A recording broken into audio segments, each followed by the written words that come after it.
Bismillahirrahmanirrahim. Assalamualaikum warahmatullahi wabarakatuh. Alhamdulillahirabbil alamin. Baik kakak-kakak sekalian, hari ini kita akan belajar tentang pelajaran PPKN. Bab pertama yaitu tentang nilai-nilai Pancasila. Hari ini Ustaz Dwi akan membahas tentang nilai-nilai Pancasila. Baik, ini untuk tahun ini Ustaz Dwi akan mengajar PPKN. Insya Allah udah siap ya kakak kelas 6 buku-bukunya.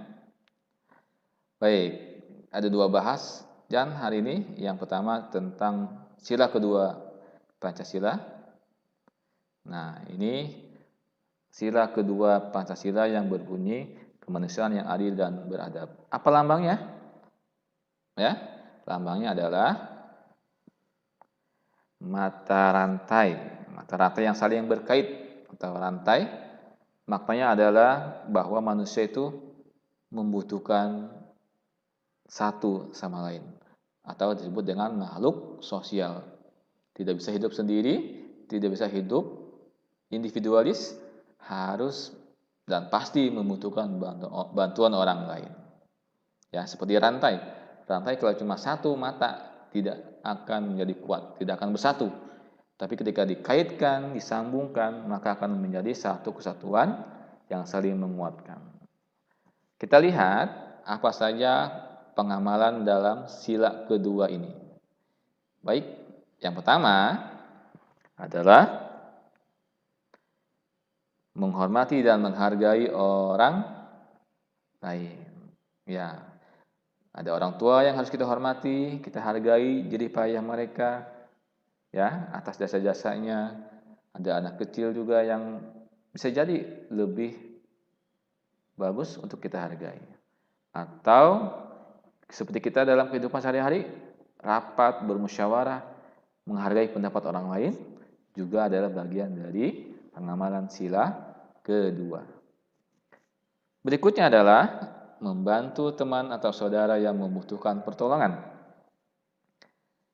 Nah, ini juga salah satu bentuk pengamalan sila kedua. Ada teman kita jatuh dari sepeda kah? Kita tolong. Tidak harus menunggu dia minta tolong. Kita harus tolong mereka. Berikutnya juga ada nenek-nenek yang akan nyebrang zebra cross, ya.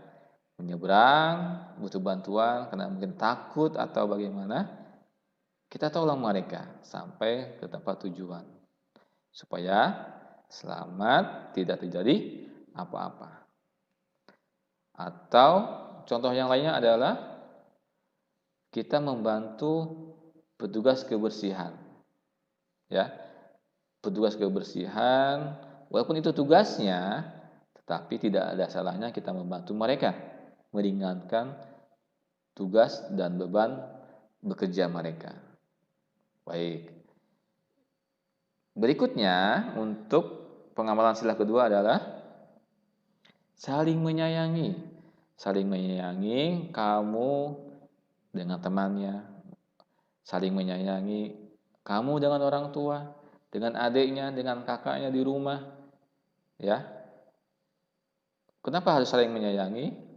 Agar timbul sifat saling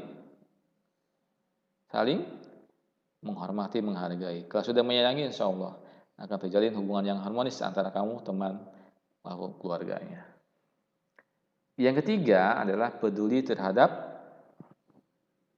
yang keempat peduli terhadap sesama. Ya, kita lihat contoh-contohnya banyak. Ada orang yang butuh bantuan karena himpitan ekonomi, karena bencana alam kah, seperti gempa bumi, gunung meletus, banjir, atau bahkan gempa. Nah, ini tentu mereka karena terdampak oleh bencana alam, maka harus kita bantu mereka, baik berupa makanan kah, barang, atau psikologi, menguatkan supaya mereka tidak trauma terhadap kejadiannya. Ya, ataupun orang yang membutuhkan seperti pengemis, dan lain-lainnya. Berlanjut, berikutnya adalah yang terakhir, memiliki sikap tenggang rasa, toleransi dan tenggang rasa. Kita hidup tentu dengan berbagai macam agama yang ada di Indonesia, ya.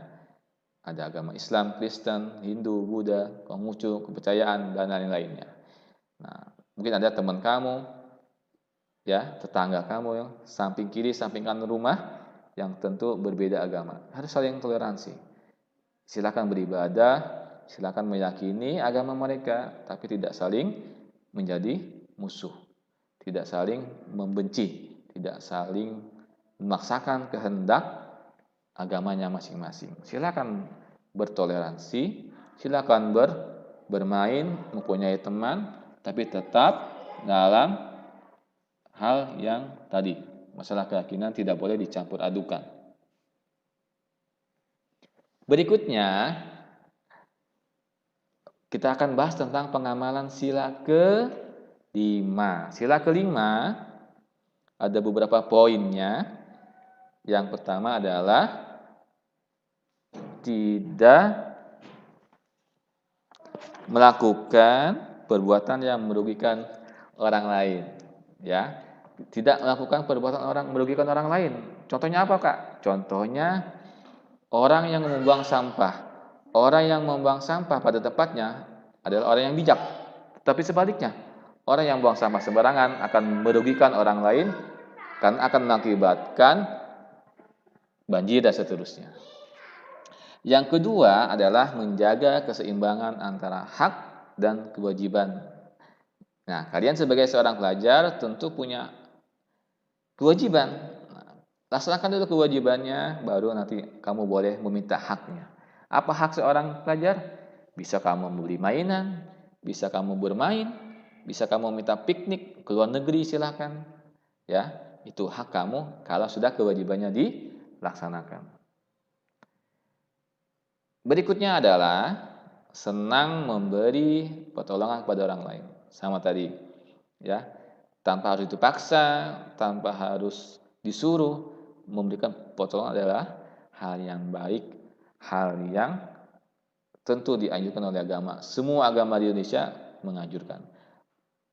Gimana cara menolong? Boleh dengan barang? Boleh. Boleh dengan bantuan yang lain, silakan. Nah, contohnya apa? Contohnya ada teman kamu lagi pusing, lagi ada masalah, boleh diberikan solusi, boleh diberikan jalan keluarnya. Itu juga salah satu bentuk menolong temannya.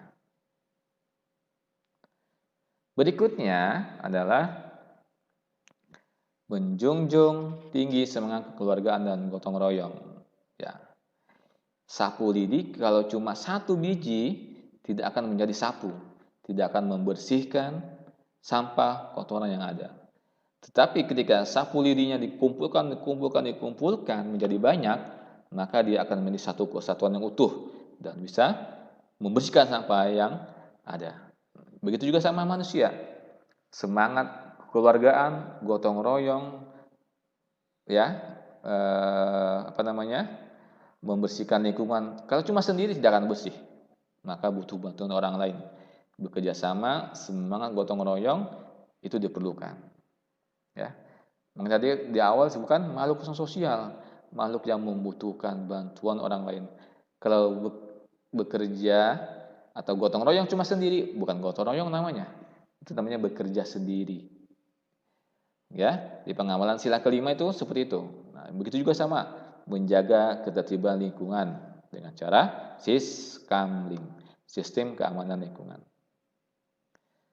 Dan yang terakhir adalah tidak boros dan suka bekerja keras. Boros dalam hal apa?